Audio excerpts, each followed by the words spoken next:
I'm Jeff Provine, and I love a spooky story. I've been researching folklore and haunted sites for over a decade, and I believe if you listen closely enough, there are great stories everywhere. Let's see what we can find while we're visiting haunts. Welcome to Sapulpa, Oklahoma. We've heard that there's some interesting things going on in the historical museum, so let's check it out. Good morning. Morning. How are you? Doing great. Thanks for having me in, and I want to learn some stuff about Sapulpa. Well, let's take a tour. All right. So this is a statue of Sapulpa himself. He came from the Muskogee Creek tribe. He was not a chief, he was a Muskogee Creek elder. And he was from the Georgia-Alabama area. He would have a trading post in St. Augustus, Florida. And he also traveled to New Orleans. And when he heard his tribe was coming through the Trail of Tears in 1830s to 1850s, he followed his tribe to the Indian Territory. Wow. And he had 2 trading posts here along Polecat Creek. And when the train was coming through from Tulsa and made the end of the line here, they renamed the station after him, the station Sapulpa, and became the town of Sapulpa itself. So this room is set up to show you some early day businesses that we had here in Sapulpa. And these are replicas of these businesses. So you can see here, this is an actual picture of this feed stable here. Wow. Now you can see the different color wood in the middle here, right? Now instead of adding on to the business like we would do today to expand it, they actually cut it in half and split it open to widen it. Now this next room here, this is Max Meyer. He was an entrepreneur here. He had many different businesses throughout Sapulpa. And one of his favorite stories that he liked to talk about was that he would go up to New York and buy the ugliest, cheapest fabric he could so he could come back and make cheap clothes for his customers. There you go, quantity over quality. And one story that he would also love to talk about was he was moving his house. Like I said, you could pick up a house and move it. So he put his house on a horse and buggy, and he went down the hill, and it broke down in the middle of the night. He spent all night repairing it and finally got it going the next morning. This time, as he was continuing on, it was in the middle of the homecoming parade. Hey, that worked out. He was actually considered the Grand Marshal because they just gave it to him because his house was there. Point, he won, you know? So now that we're in Louis Meyer's room, this is Max Meyer's son. Louis Meyer had a bookstore in Tulsa. He also wrote 7 books about his life here in Sapulpa and Tulsa. His most famous is Preposterous Papa. When this book came out in 1959, he decided to have a Preposterous Papa Day. And what he decided to do was rent out an airplane and throw ping pong balls out of this airplane. Is that legal? Well, in that time, you could throw chickens out of a building. Okay, well. So, might as well, right?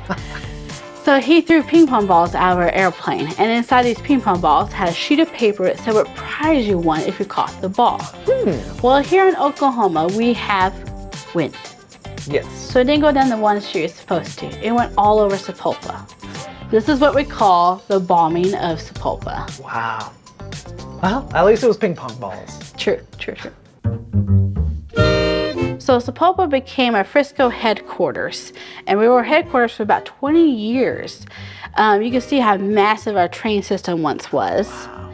And this is about 1890s to maybe about 19 teens and 20s. And so what happened was Tulsa had more money and more power, and Frisco and Tulsa had a contract under the table that they would send their tracks and headquarters to Tulsa. And this is by 1927. Yep, that's how you do it. And along the Frisco tracks, there were places called Harvey Houses.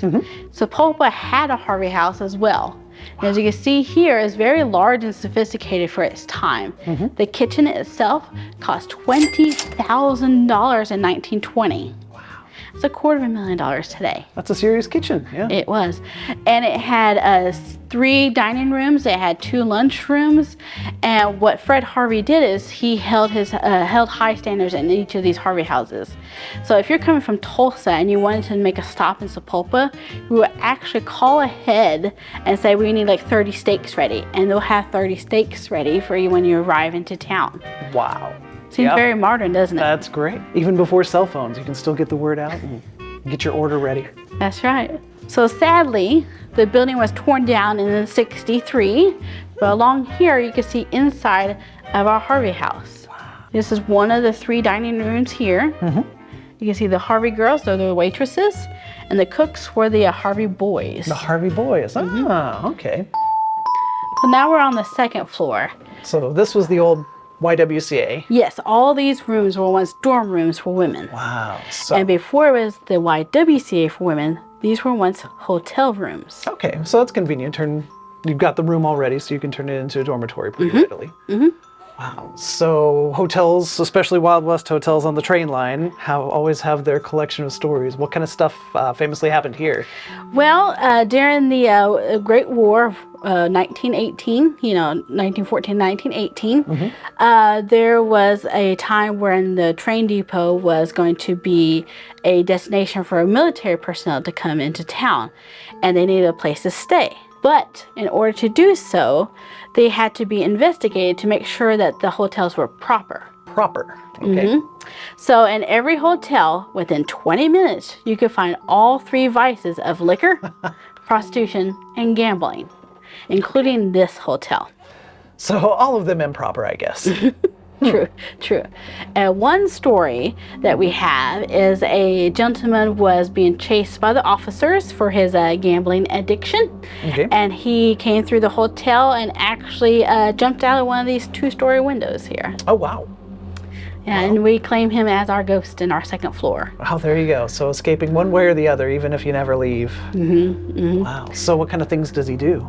On the 2nd floor, we used to have a library down at the end of the hall, and sometimes it would be randomly locked, and we couldn't get in. We had to pick the lock. There would be some items falling into the doorway, and we couldn't even push the door open. We had a volunteer here once said that she was closing down the 2nd floor, and she heard the word hello behind her. And there was nobody here because we're closing down. Right. We had another volunteer who was at the end of the hall, and a picture frame fell, and it was a picture of a man. So we don't know if that was the picture of the ghost or not, but it was just very interesting how he did that. Yeah, attention one way or the other, once again. But also at the end of the hall, we have our Native American exhibits. Oh, interesting. Okay. What kind of, which you get artifacts and attachments, so let's take a look. You do. In our Native American room, we have a display for Joseph Bruner. Joseph Bruner was credited to being the first male born into Tulsa. Oh, wow. And he would become the first president of the American Indian Federation as well. So several paranormal investigation teams have come through here. How did they get their evidence on Joseph, I guess? Well, they came here late at night, so all these lights were turned off and they couldn't see in this room. But they sat in the hallway and one of their devices picked up the name Joseph. And the name Joseph is a very unique Native American name. You don't hear that often, especially in the early days. But they kept calling out Joseph. And I was like, well, that's significant for Sapulpa history. So which it could be him trying to make himself known, or it could be another spirit trying to get attention toward him. That's the thing about, you never quite know. You're just getting little snippets of evidence, and we want to learn more. So on that note, there's also another story on the 1st floor if you'd like to hear that too. Oh, yes. So we're back in the Louis Meyer bookstore, and we were talking about paranormal groups coming in. Well, this area was a hot topic for them as well. Interesting. So what happened? Well, Louis Meyer had a bookstore, right? And we have a safe from the Sapulpa bookstore, and that was setting off their signals. And we don't know why. Which you could say, well, it's an iron safe, so it may trip a lot of certain activities and things, but it's not connected to anything, right? It's not an electrical wire or something that can flip a switch on. It's just right there and the dead. Closest thing to it is like a light bulb. So, but, I mean, you put your precious things in a safe, so those are the things you're going to attach to, and I guess it gave them enough of a connection to try to get connected with us and tell us what our stories are. Yeah, and it's locked, so we can't unlock it and find out what those stories are. Oh, wow. So there's no combination? Mm-mm. Interesting. So now it's a mystery of what's inside. What's he trying to let us know? Thanks so much for having us out. This has been a fantastic time seeing what the Sapulpa Historical Society has done to preserve everything from the past, and it's no wonder people are staying a little bit connected with their things and trying to tell us their own stories. So how can people get in touch with you? Visit us on our website at sapulpahistory.org. Easy peasy. One of the investigators at the museum was Stacey Price, who's been a paranormal investigator for quite a little while and one of the researchers on Oklahoma's Haunted Route 66 book. Tell us what you saw at the museum. The museum is really an interesting place. If you were walking through and this is your first time and you were going to bring in a K2 meter while you walk through, one of the first places I would stop is as soon as you walk into the door is the Louis Meyer. There was nonstop activity in that area from the time that we walked in to the time that we packed everything up. Where else can we go visit here in Sapulpa? For Sapulpa, I'd suggest that you stop in and get a haircut at the Bearded Lady. All right, well, let's do it. All right, here we are at the Bearded Lady Barbershop, and I've heard some interesting stories already. Tell us what you've encountered over here. The Bearded Lady, being an old speakeasy, has a really interesting history. The first time that we went in, right away we had picture frames that were falling without anyone being near them. We also encountered cat balls going off. Even today, when we were doing a walkthrough, cat balls were going off. And then in the back, you can see the original foundation of where the speakeasy went in. But these were the original stairs that went down into it during Prohibition and here in Oklahoma. Some of the things that some of the employees and owners have experienced has been a set of tongs that were in a glass that actually levitated out and landed in the floor. Okay, so not just fell off the counter, but levitated out at least a good 10 feet. Wow. In fact, it's so active they actually use a spirit box inside the store to communicate with whatever's trying to talk to them. Another time a customer had their child in with them.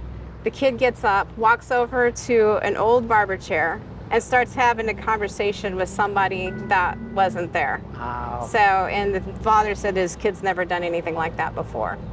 The employees have also seen a ball that they kept for their dog roll uphill into the shop. Wow. So it's, and then another time we used a flashlight during a paranormal investigation to answer yes and no questions, and it continually activated all night long in response with intelligent questions. Wow, that is a lot of pent-up energy still trying to get its way out. Absolutely. Well, it seems like there is no shortage of spooky stories here in Sapulpa itself. Why do you think that is? I think Sapulpa has, because of the amount of water that surrounds this town and goes through the town, there's a lot of also underground aquifers, springs. I think that that's one of the reasons why we have so much paranormal activity in the area.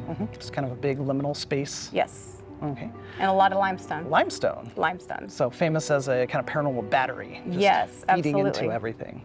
Thanks so much for coming out and joining us and Absolutely, telling I us some enjoyed it. Thank you. amazing stories. Where can people find out more about you? For our team, you can look at Sooner State Paranormal. That's our normal paranormal group that we book investigations through. So if you have a ghost or a Casper in your home, you want to see who it is, we're more than happy. We absolutely never charge.